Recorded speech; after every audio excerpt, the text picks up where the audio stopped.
good, everybody? It's your boy Phlexer back again or whatnot with another video. And today, I saw this video on my timeline not too long ago and I wanted to check it out. It's one from a channel called Hip Hop Madness. It's called The Game, an example of how to kill a rap career. And the main reason why I wanted to check this out is because I just got through watching Patrick CC's video about 50 Cent.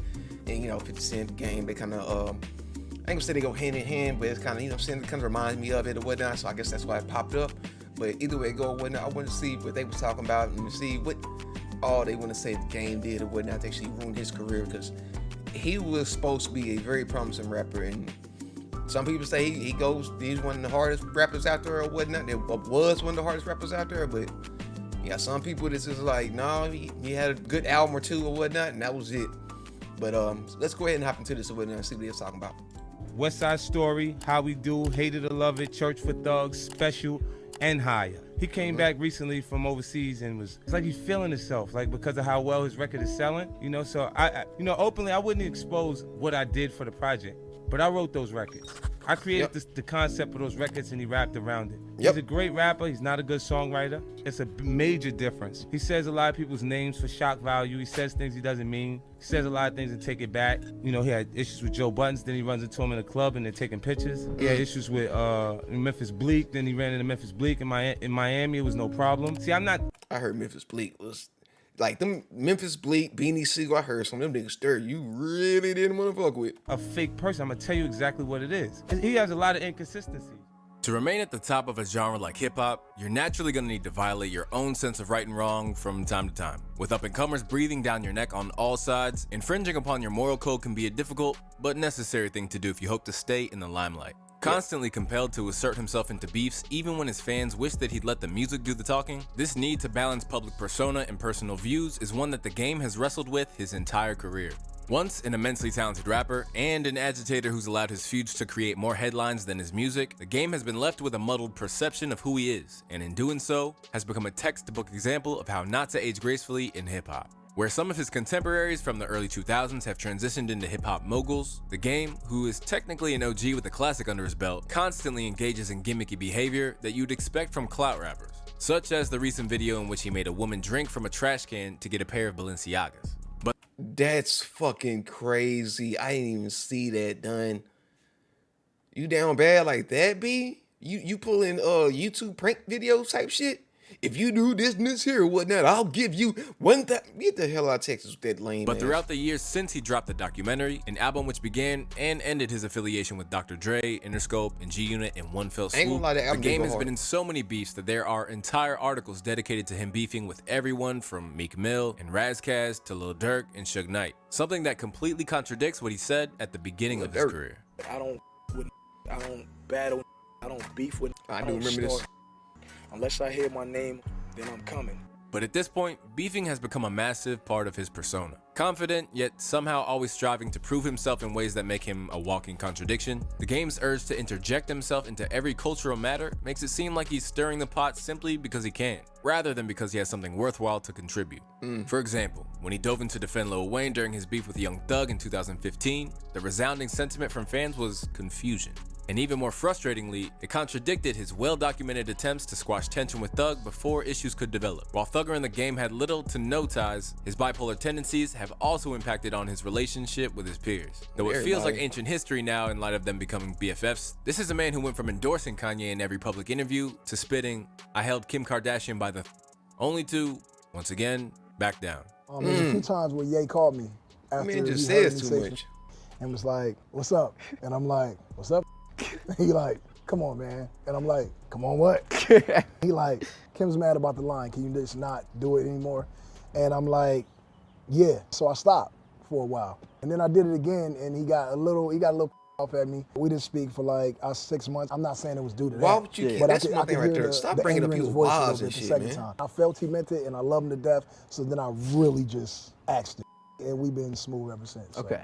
Willing to spark issue with those he has admiration for, it could be argued that he has no concrete sense of self. I have no but clue. otherwise, I'm just cool with just beefing with whoever. I don't care if you're friend, family, foe, whatever, or whatnot. You can get it. I don't like disloyal niggas like that. Fuck that. explanation is that he's all too familiar with the promotional might of controversy and shock value and has used it as his primary marketing tactic for almost a decade now. In recent years, he promptly walked back claims of retirement, and in some ways, it seemed like he only did so because he still didn't feel like he received the flowers that he believed he earned.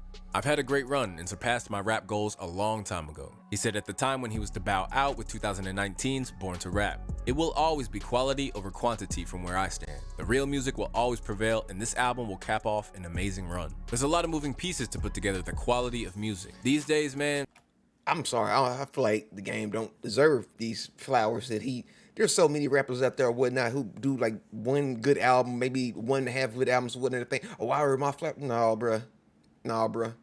So many people is better than you, bro. So many people is better. I don't know if I have time no more. My kids are getting Who did you influence? Nobody out there says, oh, one of the rappers that influenced me was the game. No. older and they're more active in their life. I just want to chill, man. But as he continued to keep his name in the press, it never really felt like the game was truly ready to leave. And by 2021, he was already publicly in album mode. When you can't be taken at your word within a genre that's obsessed with accountability like no other, people are always going to look at you sideways. To his credit, the game has discussed this before and doesn't believe it to be a character flaw, or as some believe, bipolar. I work off how I feel at the moment. That's why everyone thinks, oh, game is whack, oh, he changes his mind. No, we all change our mind. That's why we're just in the spotlight. And so you can get locked onto my decisions and me being very opinionated, but if I feel a certain way, that's just how I'm feeling. I'll be very vocal about it. If I don't feel the same way tomorrow, I will say that. Somebody might say I'm bipolar because I always change my mind, and I am. So if my bipolar is attacked, then it, that's me. Hot-headed to the extent that he was schooled by Nipsey Hussle and how he handled his feud with Meek. You can point. I'm gonna point the finger at everybody else or whatnot. Why y'all point the finger at me? It's never my fault. I never should take accountability for the things I said. Oh no, I just changed my mind. Yeah, yesterday I said that I like pepperoni pizza the most, but I changed my mind. Today I like sausage. Fuck out of Texas with that. Mill, the game has proven himself to not have the ability to conduct himself like an esteemed veteran, but his worst attributes probably aren't helped by the fact that he's surrounded by people with the same mindset.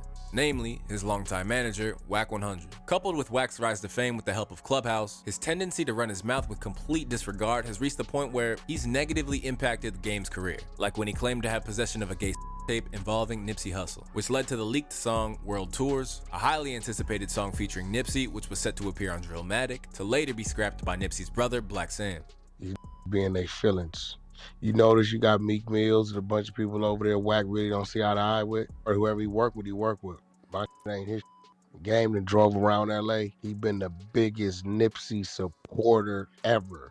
With many philosophers suggesting that we as humans are the sum total of the people we surround ourselves with, Wack's constant need for conflict could go some way to explaining why Game always leads with chaos in order to keep himself relevant. And when it comes to this strategy, there's no clearer example of this than his 10-minute Eminem diss track, Black Slim Shady. Teased months in advance, Game and Wack 100 led the rollout for this new record with the promise that he'd be going at Eminem simply to and that's not because I'm a Eminem stan or whatnot. It's just that's try hard. That's try hard. I'm gonna rap 10 minutes about you. Try hard. Show that he was the better rapper. While for others, it seemed like the real reason and niggas nowadays ain't even got an attention span for that. Behind the sudden animosity towards Shady came from his omission from Dr. Dre's Super Bowl performance. We on the West Coast are the only that have this crab in the barrel mentality where we want to keep down. Snoop is an icon. Dre is an icon. M is an icon, but M is not from LA. 50 is not from LA, and I'm not taking away from the fact that they were on the Super Bowl, but LA have been on a Detroit Super Bowl or a New York Super Bowl. It just wouldn't have happened. LA, all around the Super Bowl, and I don't get the call. With Dr. Because A, you're not as big as them. B, I'm like, when it comes to all the LA superstars, outside of Kendrick, Snoop, and Dre, who else right now is, I mean, what? I would have had E40 on there before you.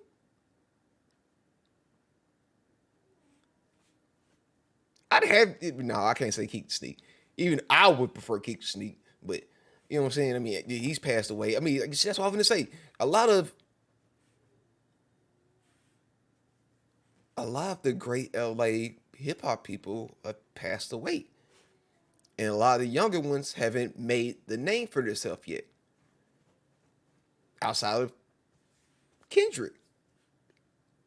Like, everybody else hasn't made a name to where, like, yeah, you can go perform at the Super Bowl. Correct me if I'm wrong.